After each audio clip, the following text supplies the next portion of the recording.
সাতক্ষীরা মানুষের কলিজার ভিতরে, সাতক্ষীরা মানুষের কলিজার ভিতরে ইসলাম আন্দোলন কাজ করে, সাতক্ষীরা মানুষের কলিজার ভিতরে আল্লাহর ভয় কাজ করে, সাতক্ষীরা মানুষের কলিজার ভিতরে রাসূলের মহব্বত থাকে, সাতক্ষীরা মানুষের কলিজার ভিতরে ইসলাম আন্দোলনের রক্ত থাকে, যার কলিজার ভিতরে আল্লাহর ভয় থাকে, যার কলিজার ভিতরে জাহান্নামের ভয় থাকে, যার কলিজার ভিতরে জান্নাতের আশা থাকে, যার কলিজার ভিতরে রাসূলের মহব্বত থাকে, তাদের কণ্ঠ আস্তে হতে পারে না। তাই বলছি, বাংলার জমিনে কোরআনের রাজ কায়েম করার জন্য আমরা রক্ত দিয়েছি, রক্ত দিব, জীবন দিব, শহীদ হব। তারপরে বাংলার জমিনে কোরআনের রাজ কায়েম করতে রাজি আছেন যারা যারা, রক্ত দিতে, জীবন দিতে, শহীদ হতে রাজি আছেন যারা যারা, দুটি হাত তুলে আল্লাহকে দেখান তারা তারা। লিল্লাহে তাকবীর। কি আপনাদের মনে হয় কষ্ট হলো? কারো গায়ে লেগেছে? এটা কারোর ব্যক্তিগত স্লোগান? এটা আওয়াজ করে বলেন নাকি বলতে কষ্ট হয়? মুসলমান আওয়াজ করে চিৎকার করে বলেন আল্লাহু আকবার। আলোচনার শুরুতেই আল্লাহ সুবহানাহু ওয়া তাআলার শানে প্রশংসা জ্ঞাপন করছে যে মহান মুনিব, মহান রব্বুল আলামিন আপনাকে আমাকে সুস্থ রেখে, ভালো রেখে এই দুর্যোগপূর্ণ আবহাওয়ার ভিতর থেকে আল্লাহ তাআলা জান্নাতের বাগানে আসার এবং বসার তৌফিক দান করেছেন। সেই জন্য সেই মহান মুনিবের দরবারে জবান খুলে শুকরিয়া জ্ঞাপন করছি, সকলে বলছি আলহামদুলিল্লাহ।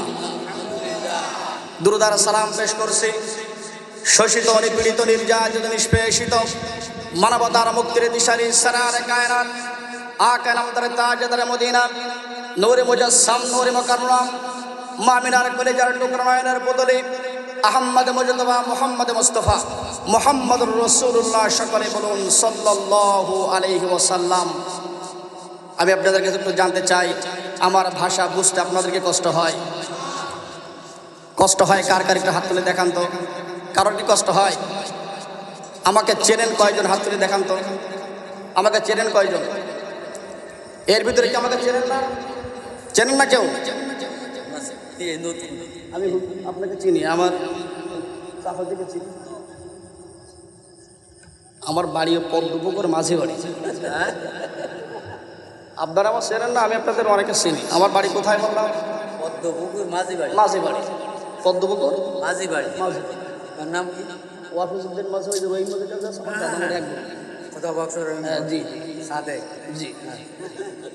তাহলে আমার চিন্তার কষ্ট হলো।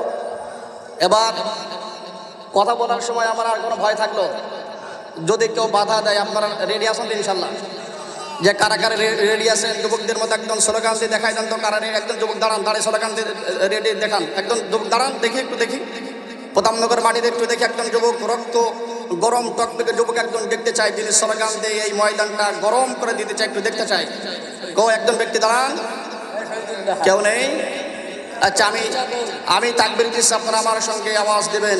লিল্লাহে তাকবীর, লিল্লাহে তাকবীর। আল কোরআনের আলো, আল হাদিসের আলো। কোরআন হাদিস যেখানে, কোরআন নেই যেখানে, লিল্লাহে তাকবীর। এবার কি কষ্ট হবে?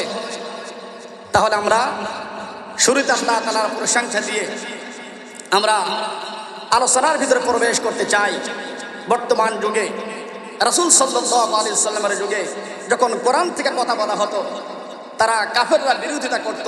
আপনারা বলেন, কাফেররা যখন কোরআনের বিরোধিতা করত, কোরআনের বিরোধিতা করার কারণে তারা যদি কাফের হয়, বর্তমান সময়ে কোরআনের বিরোধিতা যারা করে তারা কি কাফের হবে না মুমিন থাকবে?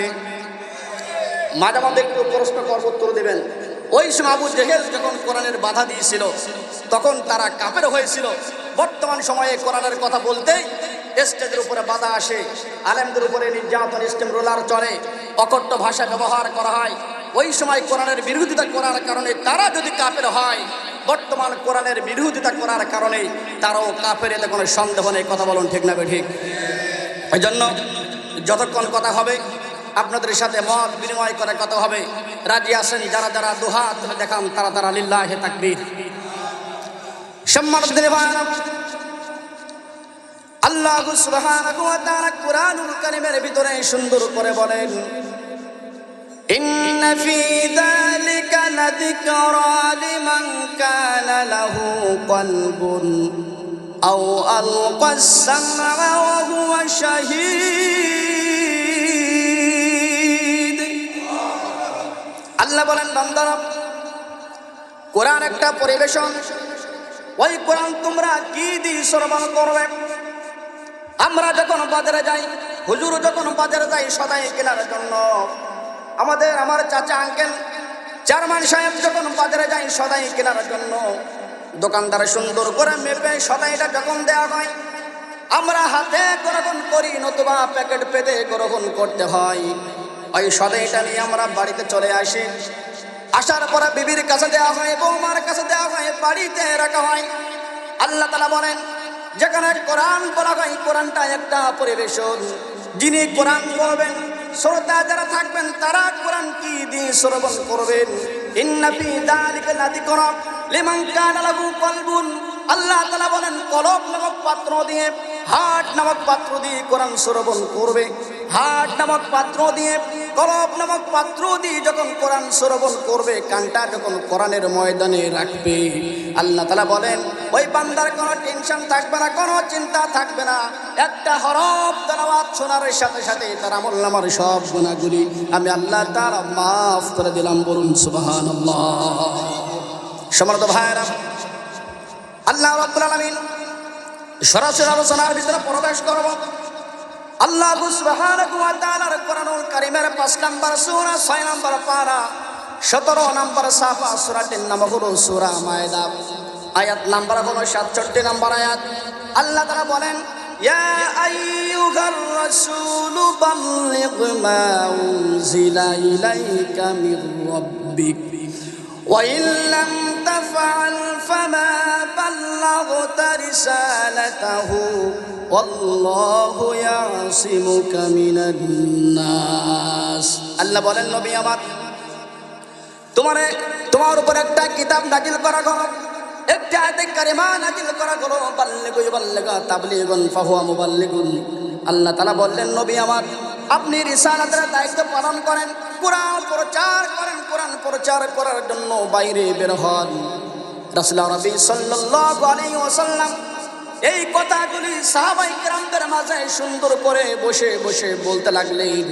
সাহাবায়ে কেরামেরা বলতে লাগলো, ইয়া রাসূলুল্লাহ, ইয়া হাবিবাল্লাহ, আপনি তো কোরআন প্রচার করেন, আবার বেশি বেশি কোরআন প্রচার করতে হবে, এর কারণটা বুঝলাম না, কারণটা একটু বুঝিয়ে বলেন। রাসূলুল্লাহ নবী সাল্লাল্লাহু আলাইহি সাল্লাম বলেন, আমি তো রাতের আধারে গোপনে গোপনে গরিব মানুষগুলির মাঝে বাছাই করে করে কোরআন প্রচার করতাম। আল্লাহ তাআলা বলে দিয়েছেন, আর রাতের আধারে নয়, গরিব মানুষগুলির মাঝে নয়, গোপনে গোপনে নয়, প্রকাশ্যে ময়দানে আল্লাহ তাআলার কোরআন প্রচার করতে হবে। দুনিয়ার কোনো ব্যক্তিকে ভয় পেলে চলবে না। এটা আওয়াজ করে যুবকদের মতো চিৎকার করে বলুন সুবহানাল্লাহ। কি আপনাদের কষ্ট হয়? এটা আওয়াজ করে বলুন, কষ্ট হয়? এই 2-3 দিন, মানে 3-4 দিন বাংলাদেশে বিভিন্ন অঞ্চলে প্রচুর বৃষ্টি, ঝোড়ো হওয়া প্রচুর আকারে হচ্ছে। আল্লাহ তাআলার কাছে লাখ কোটি শুকরিয়া যে মহান রব্বুল আলামিন আমাদের এই প্রতাপনগর এই মাদ্রাসাটা আমি দেখছি অনেক আগে থেকে। আমার এখানে আব্দুল হুজুর আছেন, আব্দুল হামিদ আছেন, আব্দুল হুজুর আমার খুব, আমি ওখানে একটু বড় হয়ে গেছে, হুজুর আমার চিনতে পারতেছে না। আমি হুজুরের ছাত্র, কিন্তু হুজুর আমার চিনতে পারতেছে না, মরে গেছে। যাই হোক, এই জন্য এই পাশে যারা বসে আছে এনারা হচ্ছে গুরুজন, আমার উস্তাদ। তাদের সামনে যদি ওয়াজ করি, ওয়াজ কি হয়? ভয় থাকেন একটা, উস্তাদের সামনে ওয়াজ করা যায়। কিন্তু আমি উস্তাদের কাছে, উস্তাদ যারা স্টেজের উপরে আসেন সকলে আমার উস্তাদ, আমি সকলের কাছে দোয়া চাই, আল্লাহ তাআলা যেন আমার এই ছোট্ট মানুষটার জবান থেকে আল্লাহ তাআলা যেন কিছু কথা বলার সুযোগ করে দেন, আল্লাহ বের করেন। একটু সকলেই বলুন আল্লাহুম্মা আমিন। সম্মানিত দিনী ভাইরা, যে কথা বলতেছিলাম, আল্লাহ সুবহানাহু ওয়া তাআলার নবী সাহাবায়ে কেরামদের বললেন, আল্লাহ তাআলা কোরআন প্রচার করার জন্য মাঠে ময়দানে বের হতে হবে, মাঠে ময়দানে যেতে হবে। সাহাবীদের ভিতরে বন্ধু বলে পরিচিত যে সাহাবী হযরত আবু বকর সিদ্দিক রাদিয়াল্লাহু তাআলা আনহু, তিনি বলতে লাগলেন, ইয়া রাসূলুল্লাহ, ইয়া হাবিবাল্লাহ, আপনি তো কোরআন প্রচার করেন, আবার বেশি বেশি কোরআন প্রচার করতে হবে, এটা তো বুঝলাম না। রাসূল নবী সাল্লাল্লাহু আলাইহি সাল্লাম বললেন, গোপনে গোপনে কোরআন প্রচার করলে চলবে না, প্রকাশ্যে ময়দানে কোরআন প্রচার করতে হবে। এটা আওয়াজ করে যুবকদের মতো চিৎকার করে বলা যাবে না সুবহানাল্লাহ। সকাল হয়ে গেল, বাইরে বের গেল। বাইরে যাওয়ার পরে সর্বপ্রথম একজন ব্যক্তির সঙ্গে দেখা হলো, যার নাম আবু জেহেল। আবু জেহেলের সঙ্গে যখন দেখা হয়ে গেল, রাসূল আরবি বলতে লাগলো, ও আমার গ্রামের চাচা, আমি আপনাকে মনে মনে তালাশ করতেছিলাম, মনে মনে খুঁজতেছিলাম। আমি আল্লাহ তাআলার পক্ষ থেকে একটা হাদিয়া আপনার কানে আমি শোনাতে চাই। আবু জেহেল বলল, কি কানে কানে শোনাবে? তেলাওয়াত করো। নবীজি তেলাওয়াত করা শুরু করে দিলেন, সূরা ফিল তেলাওয়াত করা শুরু করে দিলেন। আমার সাথে সকলেই বলুন, আলাম তারা কাইফা ফাআলা রাব্বুকা বিআসহাবিল ফিল। কি আপনাদের জানা নেই?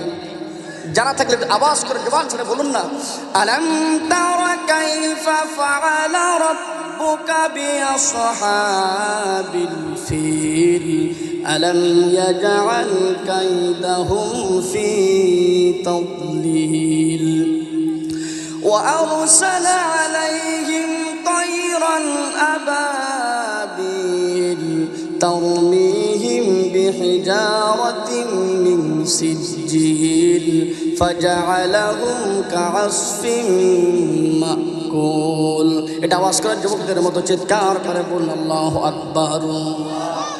আবু জেহেল বলতে লাগলো, ভাতিজা মুহাম্মদ, তুমি কোরআন বলেছো কিনা জানি না, কিন্তু তুমি যখন যে সূরাটি তেলাওয়াত করে শোনালে, তুমি তো তখন জন্মগ্রহণ করো নাই। জন্মগ্রহণ করার 50 থেকে 52 দিন পূর্বে আবরাহা হস্তি বাহিনী নিয়ে আল্লাহর ঘর বাইতুল্লাহ ধ্বংস করার জন্য এসেছিল, কিন্তু এত সুন্দর করে তুমি আমার সামনে উপস্থাপন করলে, আমার মনে হচ্ছে তোমার চোখের সামনে ঘটনাটা ঘটেছিল। এটা আওয়াজ করে যুবকদের মতো বলুন সুবহানাল্লাহ। রাসূল নবী বলতে লাগলেন, আমার চাচা, এটা আমার কোনো কথা নয়। আল্লাহ তাআলা ফিল নামক সূরার মাধ্যমে আমার কাছে ব্যাখ্যা বিশ্লেষণ করে নাজিল করে দিয়েছেন, আমাকে জানিয়ে দিয়েছেন। ওই সূরাটি আমি আপনার সামনে তেলাওয়াত করে শোনালাম। আবু জেহেল বলতে লাগলো, ভাতিজা মুহাম্মদ, আর কোন সূরা তেলাওয়াত করে শোনাবে নাকি? নবীজি বললেন, আরেকটা সূরা তেলাওয়াত করে শোনাতে চাই, কিন্তু সেই সূরার ভিতরে তোমার এক নেতার বিরুদ্ধে কথা বলেছেন আমার আল্লাহ পাক। বললেন, আমার আল্লাহ পাক, তোমার আল্লাহ পাক আমার নেতার বিরুদ্ধে কথা বললে কি হবে? আমার নেতার কোনো ক্ষতি হবে না, নেতার কোনো ক্ষতি হবে না। নবীজি বলতে লাগলেন, আমার আল্লাহ পাক বলেছেন তোমার নেতা ধ্বংস হবে, তোমার মুখের চাপাবাজি চলবে না।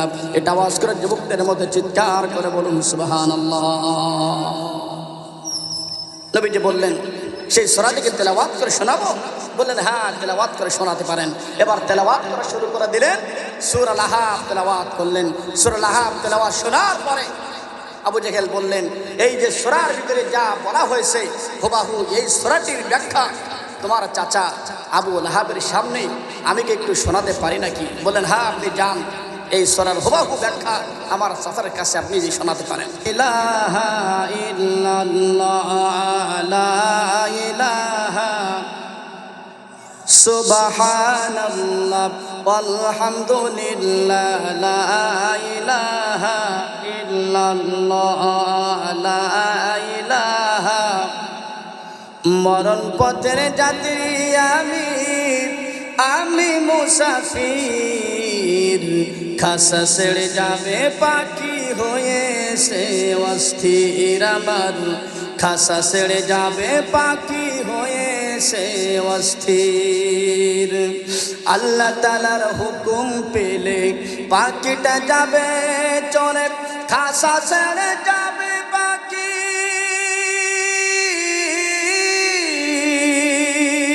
কিছুই না বলে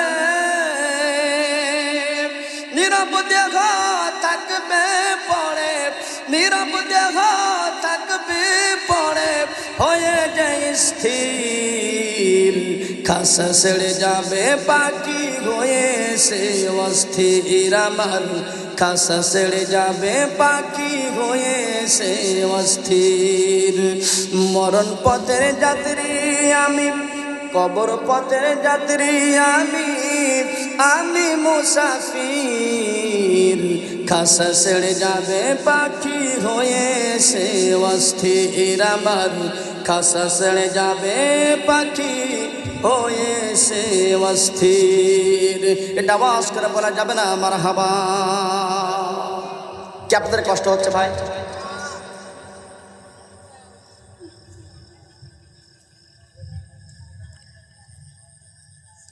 রাসূল আরবি সাল্লাল্লাহু আলাইহি সাল্লামকে মারার জন্য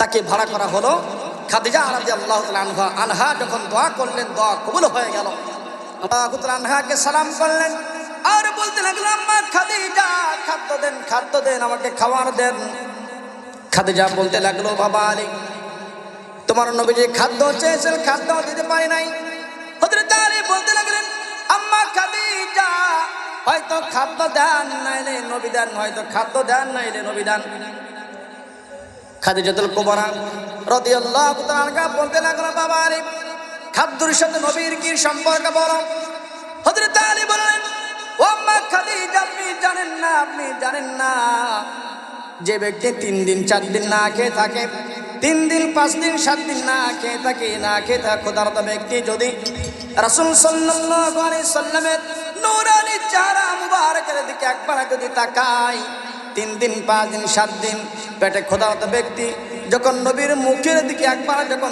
তাকানোর সাথে সাথে আল্লাহ তাআলা অটোমেটিকলি তাদের পেটের ক্ষুধা আল্লাহ তাআলা নিবারণ করে দেন আওয়াজ করে বলুন সুবহানাল্লাহ সাহাবায়ে মারওয়ার মাঝে চলে গেলেন হযরত খাদিজাতুল কুবরা রাদিয়াল্লাহু তাআলা বলতে লাগলেন বাবা আলী তোমার নবীকে মারার জন্য একজন বীরকে ভাড়া করেছেন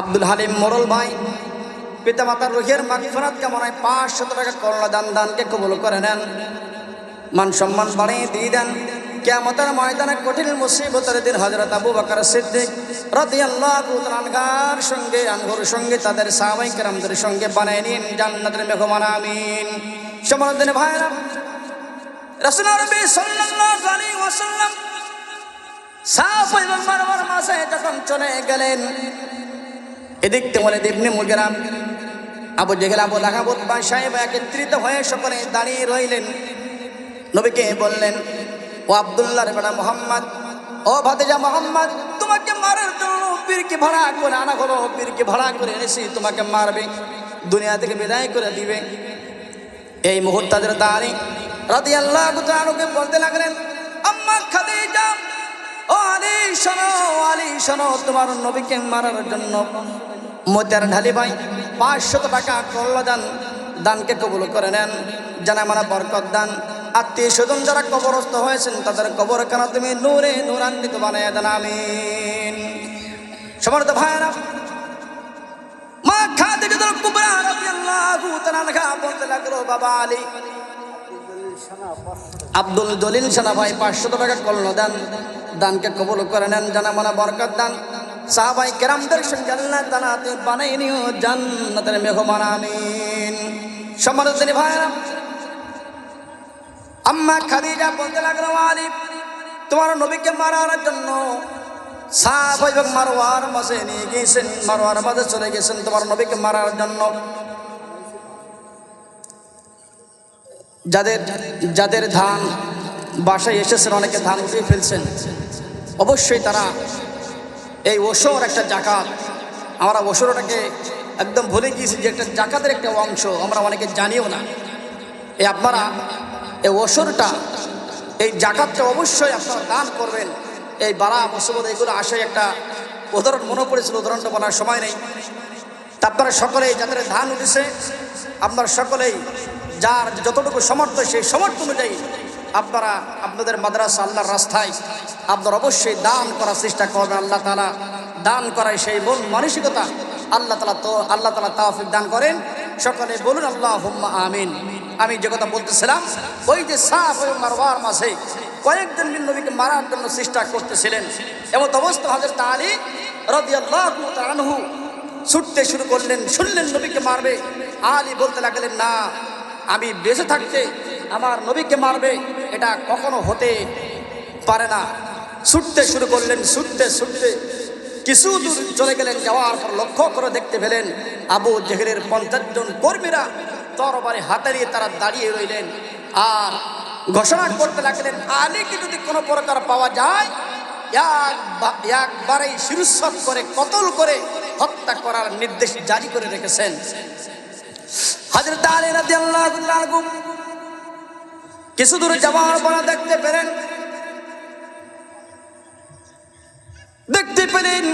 50 জন কর্মীদের হাতে একটা একটা করে তরবারি, একটা তরবারি নিয়ে তারা দাঁড়িয়ে রইলেন। 50 জন কর্মীদের হাতে 50টা তরবারি নিয়ে দাঁড়ানো। আব্দুর রশিদ মোড়ল ভাই এক মন্ধান একটা আওয়াজ করে চিৎকার করে বলুন মারহাবা। সম্মানিত ভাইরা, রাসূল আরবি সাল্লাল্লাহু আলাইহি ওয়াসাল্লামের সাহাবী إن الحمد لله الأكرم الذي خلق الإنسان وكرمه وعلمه من البيان ما لم يعلم فسبحان الذي لا يحصى امتنانه باللسان ولا بالقلم نشهد أن لا إله إلا الله وحده لا شريك له ونشهد أن سيدنا وسندنا وحبيبنا ومولانا محمدا عبده ورسوله أما بعد فقد قال الله تعالى في كلامه المجيد وفي فرقان الحميد أعوذ بالله من الشيطان الرجيم بسم الله الرحمن الرحيم يا أيها الرسول بلغ ما أنزل إليك من ربك وإن لم تفعل فما بلغت رسالته والله يعصمك من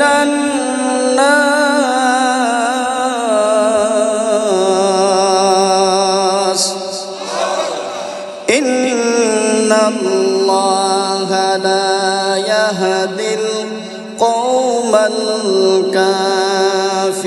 الكافرين وقال عليه الصلاة والسلام يوشف أن يأتي على الناس زمان لا يبقى من الإسلام إلا اسمه ولا يبقى من القرآن إلا رسمه مساجدهم عامرة وهي خراب من الهدى علماؤهم شر من تحت عظيم السماء من عنده تخرج الفتنة وفيهم تعود رواه البيهقي وما أرسلناك إلا كافة للناس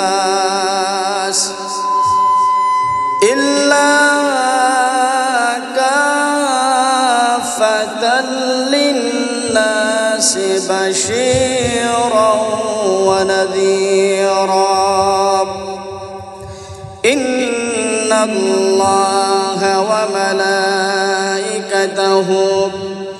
يصلون على النبي يا أيها الذين آمنوا صلوا عليه وسلموا تسليما اللهم صل على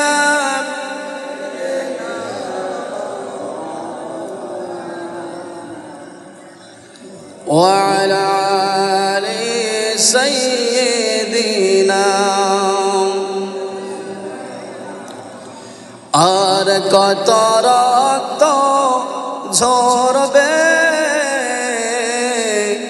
আর কত মানুষ মরবে এটা আওয়াজ করে বলুন কথা ঠিক না বেঠিক মুসলমানের মতো যুবকদের মতো চিৎকার করে বলুন কথা ঠিক না বেঠিক আর কত মানুষ মরবে আর কত রক্ত ঝরবে কখনো কি আর সোনালি জামানা কখনো কি আর সোনালি জামানা ওমরের যুগ ফিরে আসবে আর কত মানুষ মরবে আর কত রক্ত ঝরবে আর কত মানুষ মরবে এটা আওয়াজ করে বলুন কথা ঠিক না বেঠিক আর কত লাগাবেন এটা জিকির করে লা ইলাহা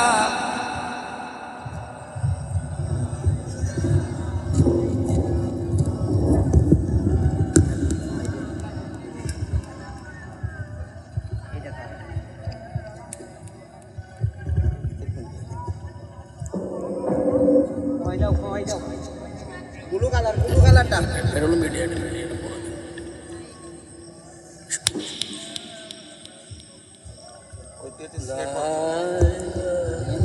সেটা দিয়ে নিয়ে ঠিক করে দেন সমস্যা নেই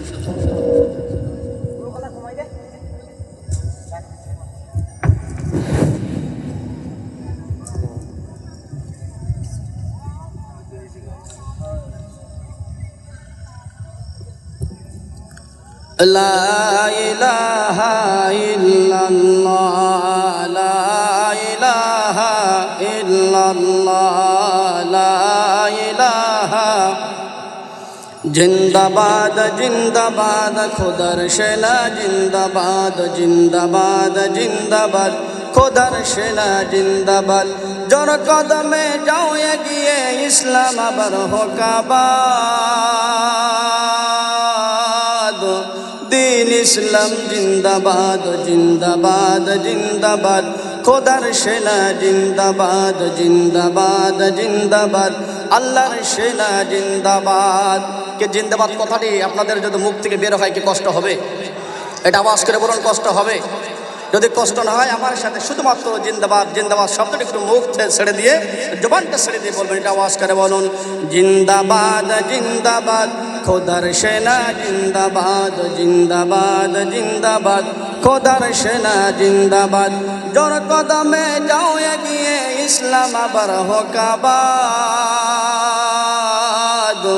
দীন ইসলাম জিন্দাবাদ জিন্দাবাদ জিন্দাবাদ খোদার সেনা জিন্দাবাদ 18 কোটি মুসলমানের জন্মভূমি বাংলাদেশ কথা বলুন ঠিক না বেঠিক এটা আওয়াজ করে বলুন ঠিক না বেঠিক 18 কোটি মুসলমানের জন্মভূমি বাংলাদেশ পীরাউলিয়া শহীদ গাজীর এই দেশ এই বাংলাদেশ যেতাই শুয়ে শাহ জালাল শাহ কামাল খান জাহান শাহ মখদুম শাহ আমানত জিন্দা ওলি শাহ সুলতান নিজামপুরি পীর কারামাত পীর শরিয়ত পীর নিসার এ দেশ তাদের সামনে চলো আল্লাহ সহায় ভয় কি আর আল্লাহ যদি আমাদের সহায় থাকে ভয় পাওয়ার কোনো দরকার এটা আওয়াজ করে বলুন না দরকার 18 কোটি মুসলমানের জন্মভূমি বাংলাদেশ, পীর আউলিয়া শহীদ গাজীর এই দেশে বাংলাদেশ।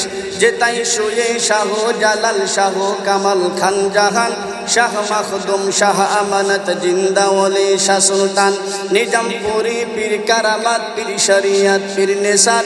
এদেশ তাদের সামনে চলো, আল্লাহ সহায় ভয় কি আর। সামনে চলো, দাও নিভিয়ে সব বাতিলের স্বপ্নে সৎ।